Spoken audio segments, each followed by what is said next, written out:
everybody. So, when Papa Jack first asked me if I wanted to share a few words with you guys during Sunday school, my immediate thought was no, because stuff like this purely terrifies me. But he's a hard person to say no to. I don't know if any of y'all have had the honor of trying, but I wouldn't recommend it. But, the more I got to thinking about it, God has done so much for me. He has been so good to me. So who am I to let my silly little fear of standing up here and just testifying on all that he's done for me, stop me from doing that. So I just wanted to share my testimony with you guys. Don't really want to go into too much of the bad, but I do want to highlight it just so you guys can know how much God saved me from. So growing up, I grew up in church. I grew up in a Christian school. I had amazing Christian teachers. I have an amazing Christian family. Sorry, I'm still kind of sick. But I remember being saved when I was 8 years old, and I remember the physical feeling that came with that. I could feel the second that I asked Jesus to live inside my heart, I could feel like these physical weights being lifted off of me. So I was always a child of God, but I've always said too that the devil doesn't really discriminate, and I feel like sometimes the more of a child of God you are, he's going to try to come for you. And not to even give the devil all the credit, because I have always been my own worst enemy throughout my whole entire life. So when I was a high school student, my parents got a divorce, and it was pretty tough. It was a really hard time for me. And what this did was it caused me to start to seek comfort in the secular world. I was doing what I thought was normal high school stuff. I was just, drinking and smoking, hanging out with boys, stuff like that. But I didn't fall back on the things that I had been taught about the Lord. And I think looking back on it now, I just had this big misinterpretation of who God is.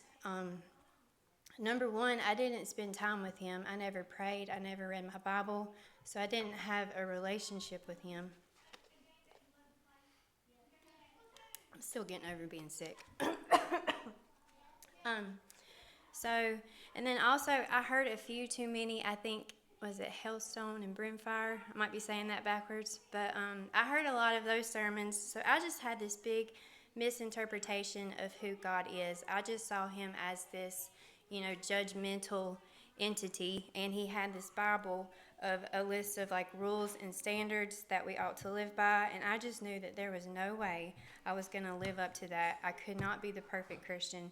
I was already sinning. I was already doing this and that. So it kind of started me on a long, dark road that I did not see at that time. And when the devil comes to you, he doesn't say, hey, I'm the devil, it's nice to meet you. This is how I plan to kill, steal, and destroy your life. He doesn't do that. He comes with sugar and spice and all the nice things. So I started walking down this road for a while.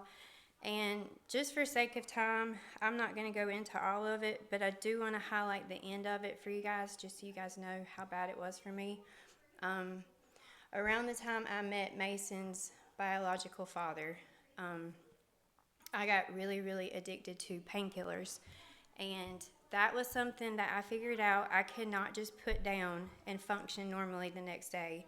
That had such a grip on me. There were so many days where I could not get out of bed. I could not function as a mom. I could not be a daughter, an employee, nothing. And sadly, that addiction turned into heroin. And I was on heroin for a few years until it finally came out to my family, what I had been doing. So this started my many rehab and detox trips. I do want to say something about one of the detox trips, though. There was one time my mom took me, and when you get there, the nurse has to give you a drug test to see what all you have been doing, so they know the best way to treat you. And at this particular detox trip, I did not fail for any drug on that drug test. I passed clean for everything. And what that meant is the products that I had been given were 100% fentanyl at that time. And if that is not just a testimony right there of how good God is, there were so many times where I should have died. and he never let me die. He never took his hands of protection off of me. And just a side note for you guys, if there is anybody in your life that you know who is struggling, it doesn't have to be with drugs. It can be with depression, anxiety, sickness, finances, anything. If you guys don't do anything else, just continue to pray for that person, because I 100% believe God never took his hands of protection off of my life, because my family prayed daily for me. And it was such a blessing that I have them. Okay, where am I at now? Okay, so I did want to talk about my last relapse, just to, share with you guys how bad it was. At this point in my life, I had switched drugs. I was doing meth, and that's a whole other ball field. I was basically walking in the devil's playground. I had been arrested. I spent a couple weeks in jail. I had died. I overdosed, but God was still good, and he did not see fit for me to come home yet. And the second that I hit the floor that day in that store, there was an employee standing beside me, and she called 911, and I got to wake up in a hospital and not in heaven, having to answer for all the stuff I had done yet. So I know all you normal people in the church are probably thinking, wow, Samantha, that should have been a wake-up call for you. You went to jail, you overdosed, you couldn't see your kids. And it should have been a wake-up call for me, but you guys have to understand, at this point in my life, I was doing drugs for so long to numb all the pain, all the emotions that I didn't want to feel. I had just become like an empty shell of a person. I was so broken. That's the only way I can put it. I know that there's other eloquent ways, I'm sure, but broken is just what fits. I know I should be doing better. I didn't know how. I tried everything. I tried programs. I tried AA. I tried, being a mom to my kids. Nothing worked. I was always lonely. I was always depressed. I just did not see a way out of this. And looking back on it, I know exactly why none of that stuff worked, because in Ecclesiastes 3:11, Solomon wrote, "Yet God had made everything beautiful for his own time. He has placed eternity in the human heart, but even so, people cannot see the whole scope of God's work from beginning to end." So what this means is God puts this God-shaped hole in all of our hearts, and I was filling it with the wrong things. I was filling it with drugs, with my friends, with my sponsor, with boyfriends, all of the wrong things. And even today, even if we try to fill that hole with our jobs or our family or our kids, we're never going to be satisfied. We might feel happiness, but we're never going to feel joy. We're never going to feel peace. He puts this yearning in our spirits for him, and we have to seek his face to feel that joy. And another one of my favorite verses that Grandpa actually reminded me of is Isaiah 26:3. He says, "You will keep in perfect peace all who trust in you, all whose thoughts are fixed on you." And I can honestly say for the past almost 5.5 years, I have been walking with peace. And I love that feeling. I would never trade that feeling for anything in the world, especially walking through all the darkness that I had walked through. But, so Christmas of 2020, my mom asked me to come home for Christmas that year. And, I got to spend time with the family. And then she looked at me, and I remember she said, "Samantha, what do I do with you now?" And at this point in my life, I was homeless. Everything I owned belonged in 2 bags, and I was going from house to house, hanging out with people I did not have any business being around. And I did not want my mother to have to take me back to where I was staying at. I wanted to get better. I wanted to be better.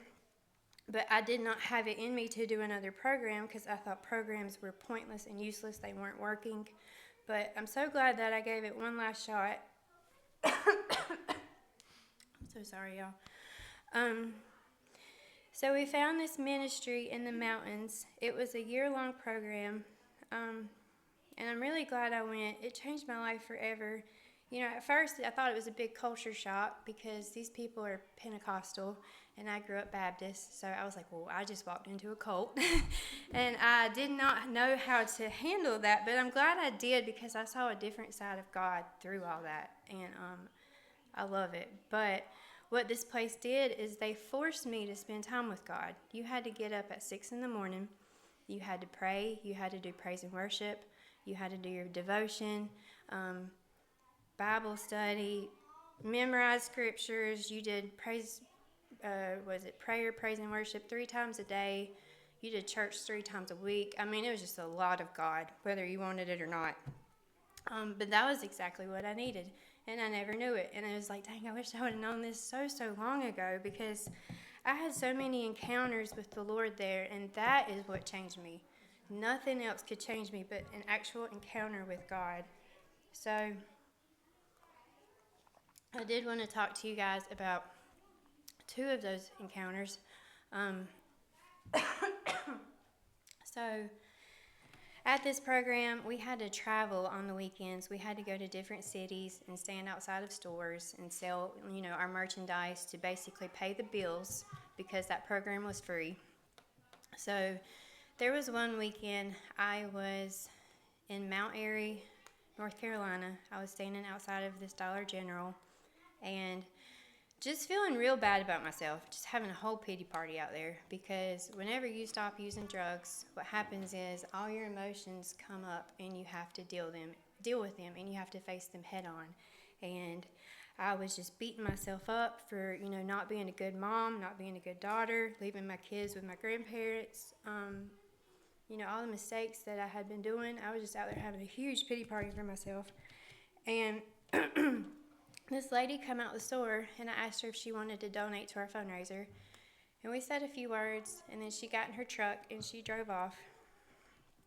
And then about 45 minutes later, this lady come back, and she said, I made it all the way to my house, and the Lord told me I needed to come back here and pray for you.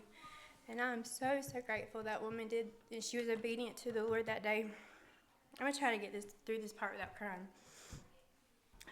But the way that this lady grabbed a hold of me, she held me tight, the way that she prayed and the words that she said, I felt the love of God flow through this woman into me.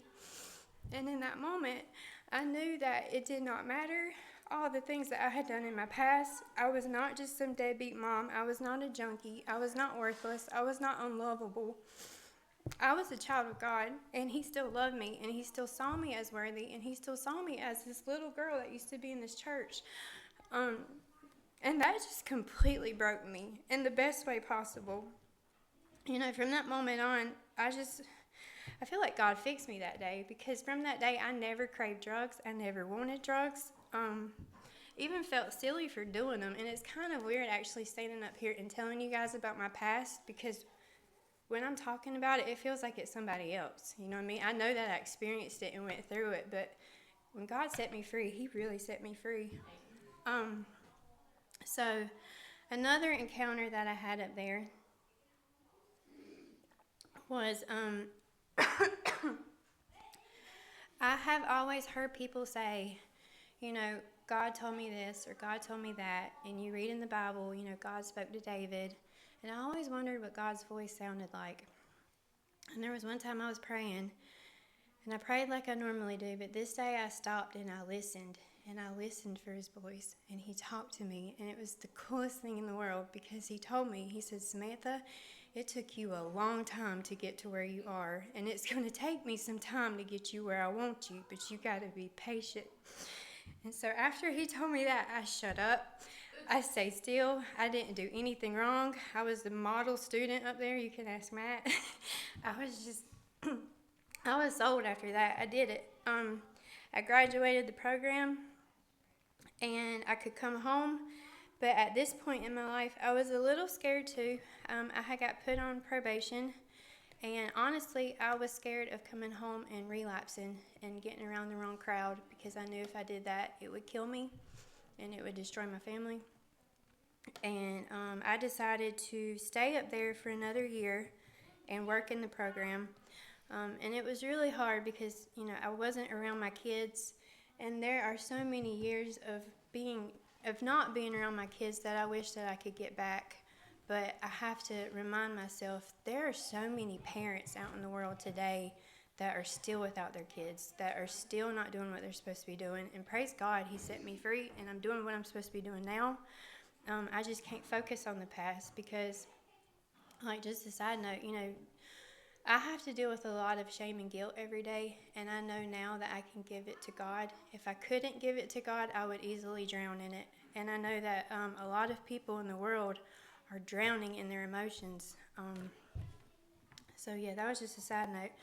But so I stayed up there for another year, and I worked as a staff member. And God was still moving in the background for me. He had promised me he would give me a good husband. And in that year, I got to spend every day in the office with Matt. And what that did is we got to build a really good friendship. We got to trauma bond over all the chaos that was going on in our life. But I know now that God was talking to Matt about me way before he was talking to me about him. But before I left, he gave me a dream about Matt. And I know that it was a God dream because I felt so much peace in this dream. But you know how we like to be stubborn sometimes and brush it off? I'm like, that's not real. But he ended up making a way for that to happen. We started dating, and we got married in October 2024. And it really confirmed everything to me the first time I saw him meet Jackson and Mason. Within 30 minutes, Jackson was hugging up on him. And if y'all know anything about Jackson, that is not his characteristic. And Mason was on his shoulders, walking around, just having the best time. And that warmed my heart so much because Mason never got to have a biological father. He had an amazing father figure with Jack, and you can't get no better than Jack. Every time I think about my grandpa, I think of the example of the father in the prodigal son story, because there were so many times I came home broken, and he was just there with his robe and his ring and his feast, and he loved me just as much as the day that I left. So you can't get no better than Jack, but Jack gets to be a grandpa now, and Matt gets to be a dad, and God just has this big puzzle, and he puts all the pieces together, and it's so beautiful. But now, currently, I work as a peer support. So I get to help people basically come out of their mess. I get to use my own lived experience with that. Some days are harder than others. Most of my clients have a mental health diagnosis of schizophrenia. So I think it's a lot of spiritual battle in itself. But, I do have success stories. I have a girl that I had been seeing for years. She was kind of going through the same thing that I went through, and I got to help her. And now she is clean and sober. She is in the mountains in one of the programs that I went to, and she's doing good. So I love what I do. I love being able to help other people. A lot of people don't want to hear about Jesus. I do go and I do tell them, because I'm like, hey, this is the only thing that worked for me. I can give you some secular, coping skills and, things that you can try, but really the only thing that's ever going to work is Jesus Christ. And if you guys don't take anything else out of this message, just know that. But that's really about it. I did want to kind of tie all this up with the Bible story, because there is one woman in the Bible who I relate to, I think, more than anybody else. And they just call her a sinful woman. She doesn't even have a name. But it's in Luke 7. It's at the end of Luke 7. I'm not sure where it starts, but I'll paraphrase the story for you guys. So Jesus decides one day he wants to go eat at this Pharisee's house. And this sinful woman sees him eating there. So she decides to get her alabaster jar filled with very expensive perfume. And I think researchers today have said that would have been worth like $40,000 in today's time. So that much money, she saw Jesus, and she completely broke down in front of him. She cried and she cried, and she poured all of that perfume on his feet, and she wiped his feet with her hair, and she just knew in that moment that she was broken and that was her Savior. And the Pharisee saw this, and he was like, well, if Jesus knew who she was, he would not let her touch him because she is a sinner. And Jesus, he said this story. He said, a man loaned money to two people. He gave 500 pieces of silver to one and 50 pieces to the other. But neither of them could repay him, so he kindly forgave them both, canceling their debts. Who do you suppose loved him more after that? And I think the Pharisee said something like, maybe the guy who he forgave more. And Jesus said, that's right. I tell you, her sins, and they are many, have been forgiven. So she has shown me much love, but a person who is forgiven little shows only a little love. And I'm not saying that you have to have a crash record like I do to love Jesus Christ, because I know plenty of good people in the world that really haven't done too much bad that I know love Jesus immensely. But I personally relate to this woman more than anybody else, because I know the disaster that I can cause in my life. I have walked through so much darkness and so much turmoil, and Jesus Christ was the only thing to set me free.